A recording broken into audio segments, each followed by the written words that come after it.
tutors, mentors, and the city with your host.com. The City Tutors presents Tutors, mentors, and the city with your host.com. Good morning, good afternoon, good evening. My name is Kevin.com Brown, and welcome to Tutors, Mentors, and the City, brought to you by the City Tutors. Now, typically, I just jump straight into my interviews because I don't know our guests. But this episode is a very special episode.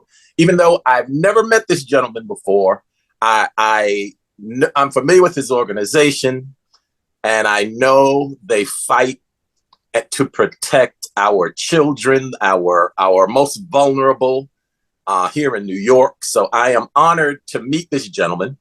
He is probably one of the, if we had to put together a list of the top 10 influential people in New York, he's on that top 10 list. And it's an honor for us to have him. Please help me welcome our guest, Commissioner Jess Dannhauser of the ACS. Yay! Commissioner, thank you for joining us. Pleasure to be here, and really wonderful to meet with you, and looking forward to our conversation. So what do I call you for the interview? Do I call you Jess? Do I call you Commissioner? What do you prefer? Jess, for sure. Jess, for sure. Okay, great. So I'm familiar with ACS, and luckily not because of my personal. I had no personal interaction, but one of my dearest friends in Pennsylvania became a foster parent, and if she was an Airbnb, she'd be a 5-star foster parent, right? She was one that they gave the most delicate kids to, and to find out how many babies, how many unprotected children are being abused out here and just need protection, it's heartbreaking. It's so tragic. So I'm a real supporter of the organization that you lead and what you represent, and it's an honor to have you. Tell us. I'm gonna do this interview a little bit different. Tell us what you think we need to hear. What do we need to know about you, ACS? What do we need to know? Thank you again, Kevin. It's a pleasure to be with you. You know, I think the biggest misnomer about ACS is that it's really just a child protective system in the city. We do so much, whether it's childcare, our juvenile justice system, the child protective system, family support system, foster care. It's a really broad array. There's about 7,000 amazing employees here at ACS, another 15 to 20,000 staff who are working in our provider agencies. These are nonprofits who are doing the work in the community day in and day out. And it is really, really important work. The thing about ACS that has made it stronger and stronger, ACS as a single entity is about 26 years old. And it was created, it used to be part of the larger social service system. It was created really to focus on children and families. And over that time, it's been willing to be self-critical. So when we look at where we are today, we see a lot of progress. We've invested lots in our childcare system and are helping families to access that system every single day. We've invested in community. We've invested in youth, but we got a long way to go. And we are always looking at data, always hearing from our biggest critics to really understand where exactly we need to go. In New York City, it is 50% chance that if you are a Black child being raised in New York City, that your family is subject to an investigation during your childhood by the time you're 18. That's way beyond the scope of a child protective. There are children who are at risk, and we need to act decisively and make sure that we are supporting them when we can, support their parents to be their most important protectors, a child's parent is always their most important protector. And if we can help them do that well, we're here to do that too. But we really need to step back and say, has the scope gotten too big in some ways? Do we use the child protective system for things that really is a family service or a support? So we are looking at that. We're trying to find ways to work differently with our public school partners, to work differently with our hospital partners, with shelter providers here to say, can we create pathways to help for families that don't include the child protective system? Call us for prevention services. Send a family to a family enrichment center. Let us help you get them childcare, so that we are really focused in the child protective domain on the children who are really in danger. We need to reset our relationship with communities, and we have been doing that over the years. And our job right now is to accelerate that direction. I'm so proud of our staff who have done an extraordinary job in leading a system at the same time as reflecting on ways in which we can get better and listening to folks who have experiences with us that could be better. And to me, that is the most important way I can center myself and develop our strategic priorities out of what the data is telling us and what the people of New York are telling us. This sounds like a huge undertaking. Like it sounds, and it I'm gonna even add to that. It amazes me how many children are just, I mean, they're children, so they're vulnerable, but just the level of abuse that's going on, the level of just horror. Like I was blessed. I was very blessed to grow up in a nuclear family. My mother, my father. I never suffered the abuses that I've heard about.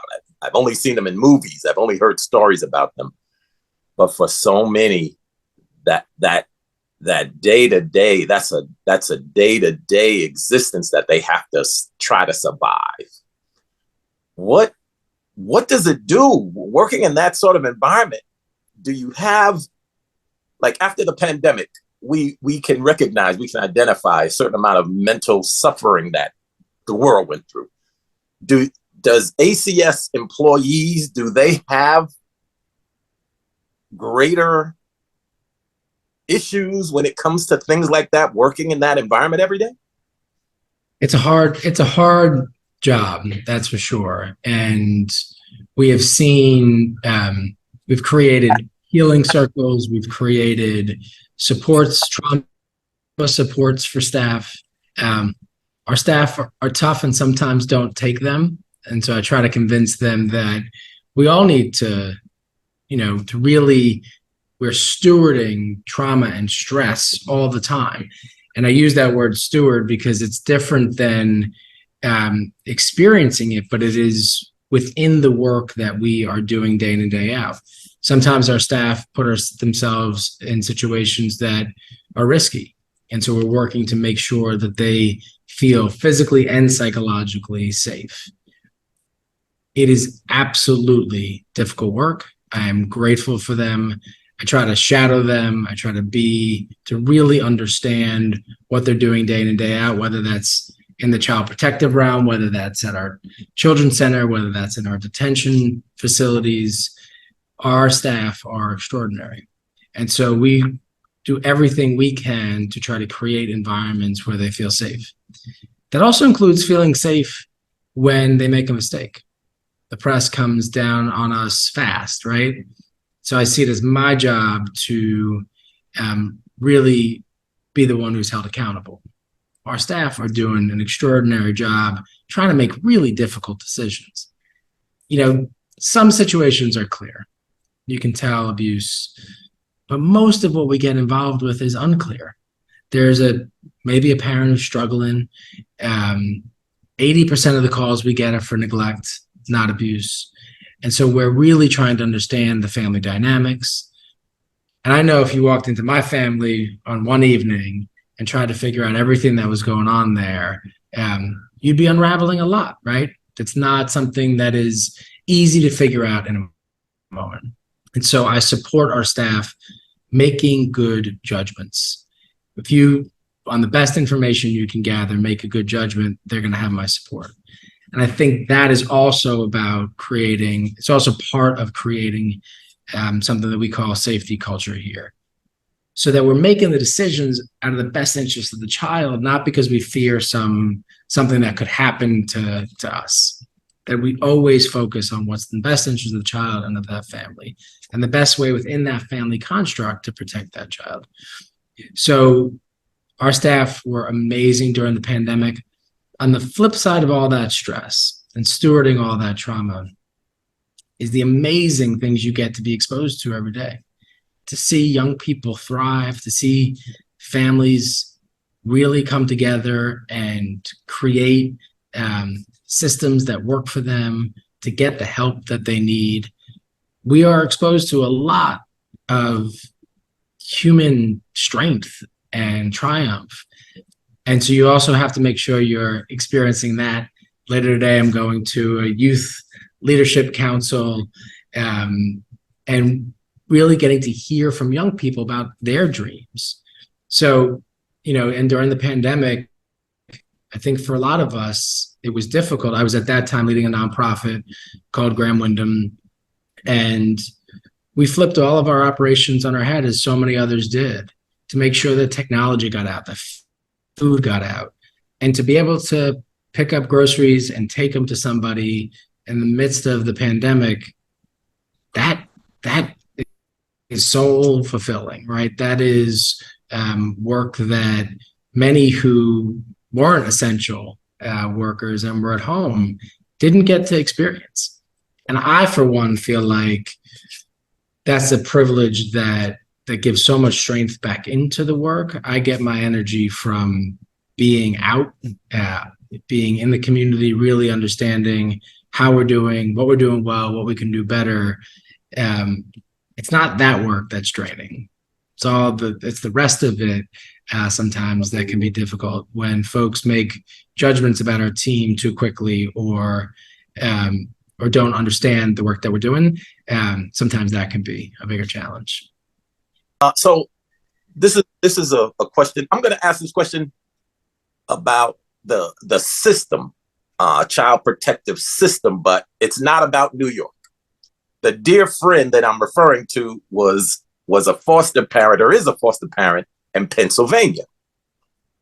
And she, like I said, if she was an Airbnb, she would be a 5-star host. But she got to a point where she had to stop because she was losing money taking care of the kids. They demanded or required you buy a certain amount of outfits and you put this and you pay for that. But the funding was not adequate, I guess I would say. So after taking on the endeavor of nurturing these kids for 4 months, 5 months, she found out that every time she took in a group of kids, infant twins, 3-year-olds, 4-year-olds, 7-year-olds, by the time she was done, she actually lost a couple of $100.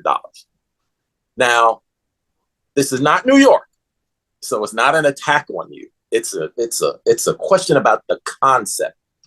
If the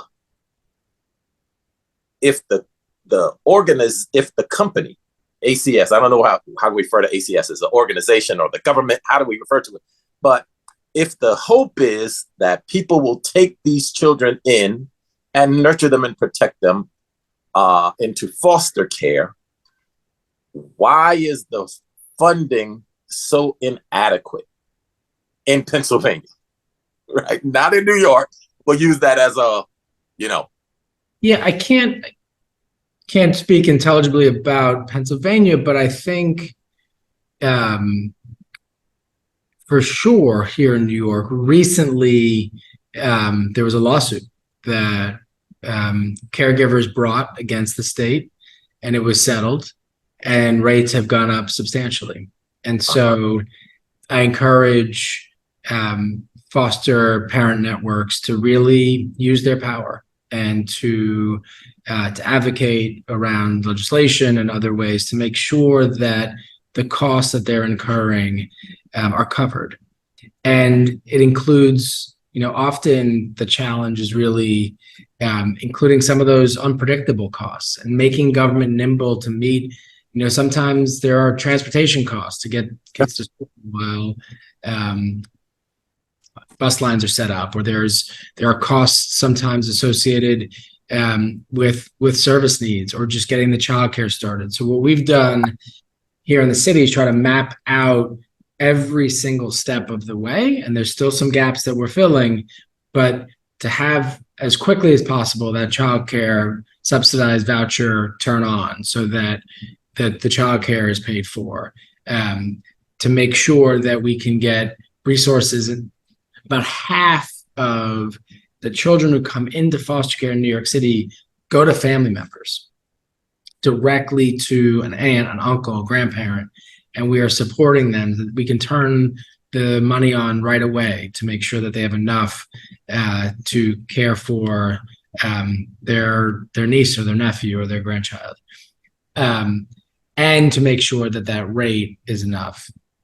Foster parents, it is you're opening your home, you're opening your heart, and you are giving over the jurisdiction of what your family composition will be to a court. And your entire schedule, how many visits are going on, how many services need to be in place to make it work is, just an extraordinary gift that foster parents give. They get a terrible name because of a few bad cases. Sometimes that happens to families too. We get this one instance and we sort of blow it up into public policy. One of the key things in this role is to really try to deeply analyze, what is the lesson from this? Do we paint everybody with this picture, or do we dive in and say, how did we miss this, and be much more precise about that work? But foster parents are extraordinary people who give so much of themselves, and it's difficult. And children, often go back home, and the absolute best outcome, and I've seen it over and over in my career, I'd love to see it even more, is when a child goes home and the foster parent stays in their life, where they become the surrogate aunt, and really continue to support not only the child but the family. Those situations are really, really beautiful. Absolutely. So thank you, and thank you for addressing that. It's a delicate topic. I was disappointed when she had to stop, and I was just saying to myself, why is there so much bureaucracy? Why isn't the funding adequate? Why don't they factor in that you have to take off from work when the kid has a problem at school trying to fit in, and all the doctor's appointments and all the gas you're spending and the price of gas is going up? I was frustrated by that. And I come from a Hollywood background. So I come from the snakes of Hollywood that are all about the dollar. But when it comes to taking care of our most valuable assets, the youngins, we should do better. We should do better as far as, all that kind of stuff. But I'm not here to preach to you. I'm just sharing my frustration, and I'm sure we both feel the same. So let me ask you this. Commissioner, that's a big deal. That's a big dog title, right? How the end question is, how do you become a commissioner, and how early did you start being identified as the type of person who could be a commissioner? Were you like smart all your life? Were you a brilliant leader as a kid? What's your trajectory? I think it's a combination of hard work, timing, privilege, and most of all, having people around you who wanted you to succeed. And I think, I think it's important, first and foremost, to acknowledge, as a white man leading a system that's serving mostly people of color, the privileges I've had to that have allowed me to sit in the seat. My career started, if you will, as a 16-year-old. I went out to be a camp counselor at Boys and Girls Harbor Camp. It was out on Long Island. Kids came from East Harlem from their program there to come out for a couple weeks. And I was there for 6 straight summers. I started after my sophomore year in high school, I believe, and was there all the way through college. And it's where I fell in love with working with kids. But I really came to realize a few years ago that what I really loved about it was the community. That to be in community with people who were on a mission, who really loved the work that they did and wanted to be public servants, is who I wanted to be around, how I wanted to spend my life. And so my boss there, Socrates Ortiz, he's a high school principal, an amazing leader. And he was in social work school at the time. I didn't know what social work school was. My mom was a nurse, my dad was a lawyer.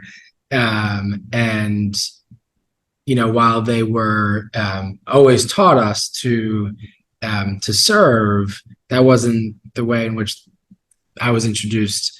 But I got really interested in that and took a couple of his books and started to dig in. And so as I went through school, I began looking for that. My school didn't have a social work school, and I bounced around from sociology to cultural anthropology to psychology. And then as I thought about graduate studies, I went in the direction of social work. And I was in a policy track and management track and was looking for my first job.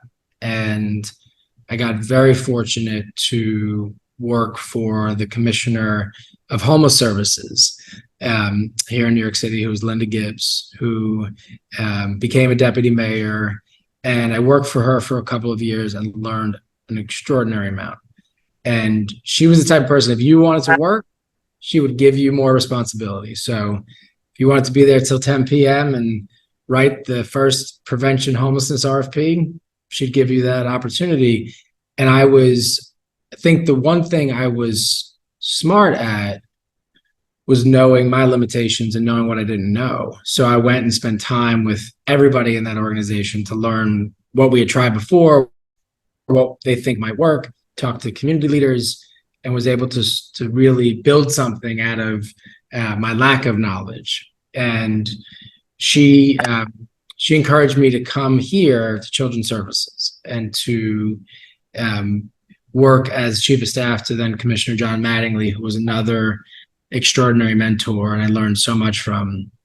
And it was a time of major reform. We had a major crisis about 6 months after I arrived, and you really saw the sort of that crisis and opportunity.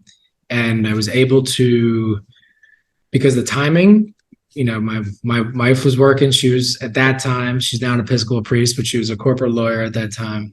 And we were, didn't have kids. And so I was able to jump in and, really work hard, build the trust of the leadership team here.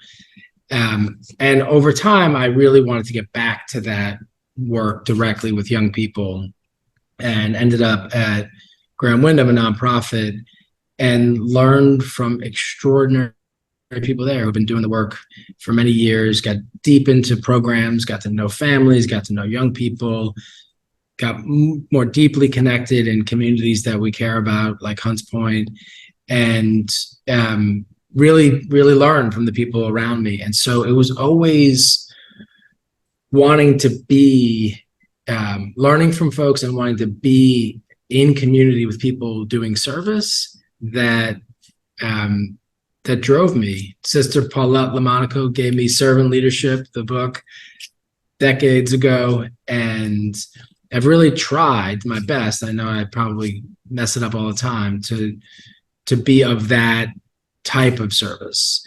And coming back here to ACS was an honor. It wasn't necessarily what I was looking for. I knew I wanted to come back into government. We had just completed at Grand Wyndham a transition from myself to Kim Watson, who an extraordinary leader, and it was her time to lead that organization. I'd been there for 12 years and knew I was treated so generously when the baton was passed to me by my predecessor, Paul Jensen, that I really wanted to get that right. And the board and I worked with Kim to make that happen.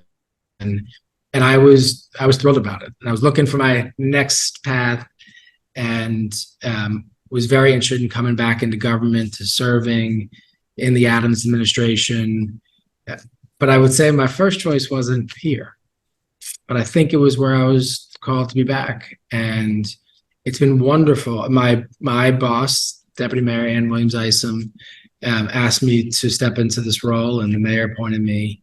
And to be in this role, working with folks who I've known for many, many years, some that I've gotten to know more recently, has been such an honor to try to do this work honorably and with integrity, and to, again, really be willing to listen, whether it's good feedback or deeply critical.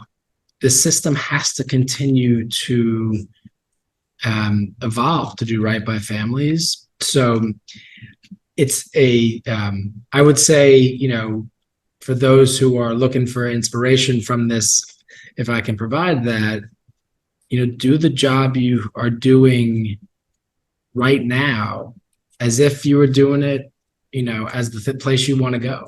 I think a lot of us don't love what we're doing now, but think the next job is going to be the thing that we're going to be happy in. I don't quite think it's that way. Find what makes you happy about this job. And don't get me wrong, be ambitious, go for it, go for your dreams. You have to have an eye on the future to get there. That's for sure. And you got to advocate for yourself. But at the same time, put everything you got into today, because someone's life depends on it. Our direct practice staff and direct care staff, someone's life depends on their decisions today. In an indirect way, eventually people's lives are impacted by what decisions I make, but the people doing the work, it's today. And there's nothing more important than that. And so I encourage people to give it their all. And we obviously live in a society with racism and sexism. And so we have to open doors for people whose doors aren't typically open for. So I don't want to underestimate the impact of privilege that when I was 26 years old and was the chief of staff here and felt like, yeah, I have something to contribute. That comes from a lifetime of being told that I have something to contribute by the world. And so I see it as my job to create that opportunity, but also to pour into young leaders to say, no, I want you to take up your space, even with me. Tell me like it is. I'm seeing that happen more and more often. I try to create accessibility and walk alongside people, because I think if it's too distant, then people assume that they can't reach that.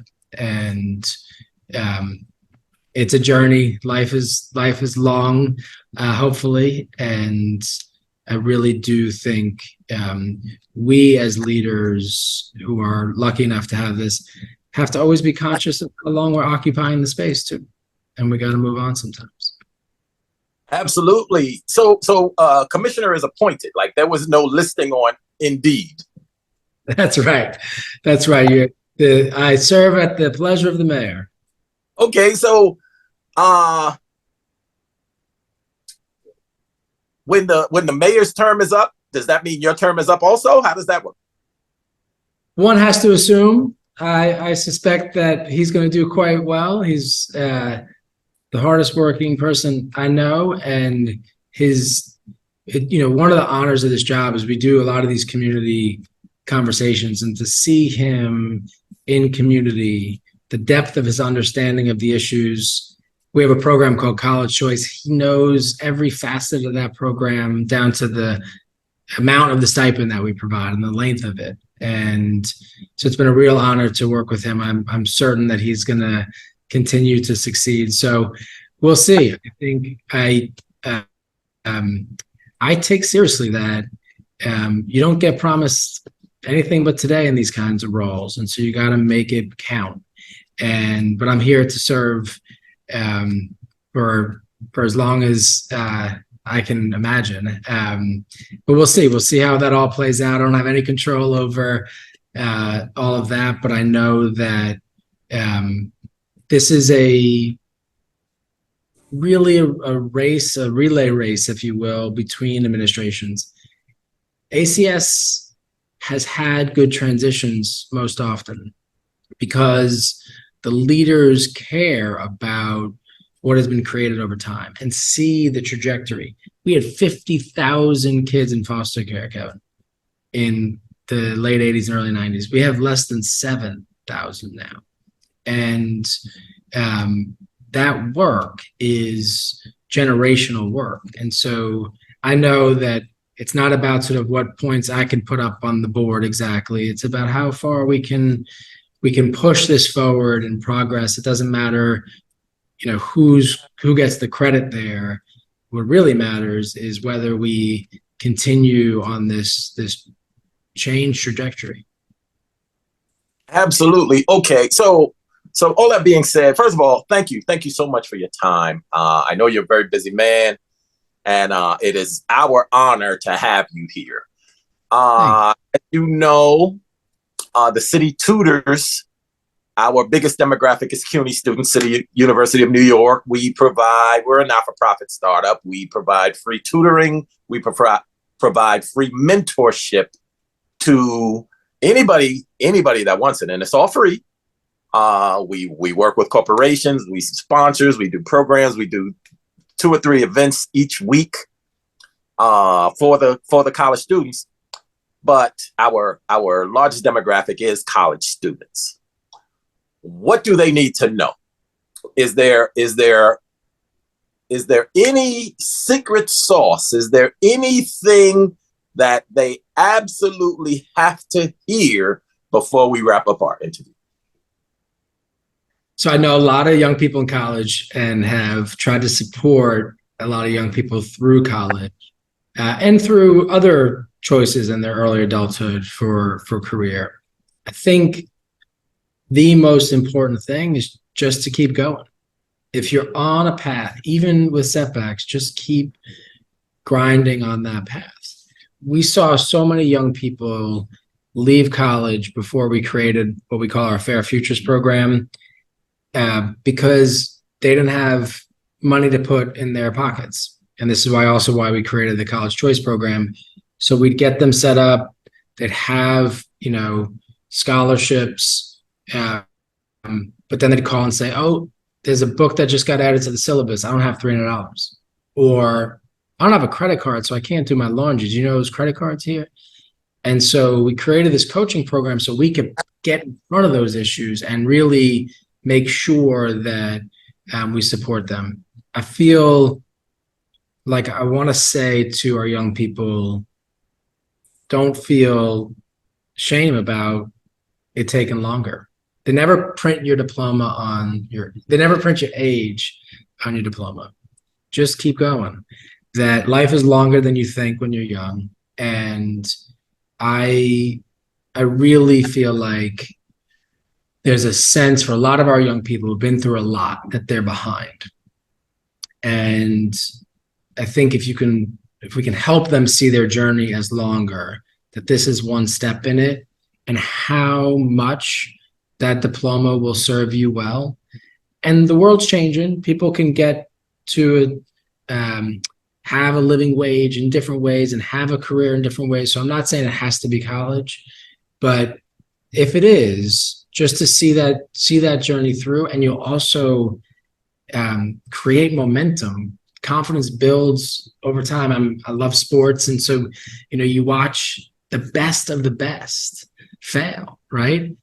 But they have this way of just putting that aside when the next shot comes up or the next opportunity comes up. And so I think our young people hold themselves almost to too high a standard, that when they have a setback, they feel like it's really the end of the world. There's people around that care about you. And I know a lot of people have failed you, but there are people around who care, and to reach out in the hard times. I have a lot of young people who hit me up when things are good, but I have to reach out to them when they're not. And I don't think people would expect that. I think, people who don't know our young people think, that they want more or are entitled. I don't see that at all. I see them as really generous. Some of the mistakes they make are they put others in front of themselves when they don't have a solid foundation yet. They'll drop out to take care of a family member. They'll do other things that are honorable. But I encourage them to put themselves first every once in a while. Absolutely. Jess, thank you, man. Thank you so much for your time. I know you're very busy. So we're going to end it there, but I can't thank you enough. Being a commissioner of such an organization, I do not envy you as far as the work you have to do. I do not envy your team. I do not envy the social workers and the day-to-day emotions that they have to camouflage and cover up and fight through. I know it's a tough job. I know it's a huge job. But we at City Tutors, we appreciate you so much. Appreciate your time. Thank you so much for joining us. Thank you, Kevin. Appreciate all the work that you all do. Thank you for highlighting how extraordinary our staff are and how important that the kids and the families of New York City are. Really appreciate spending time with you.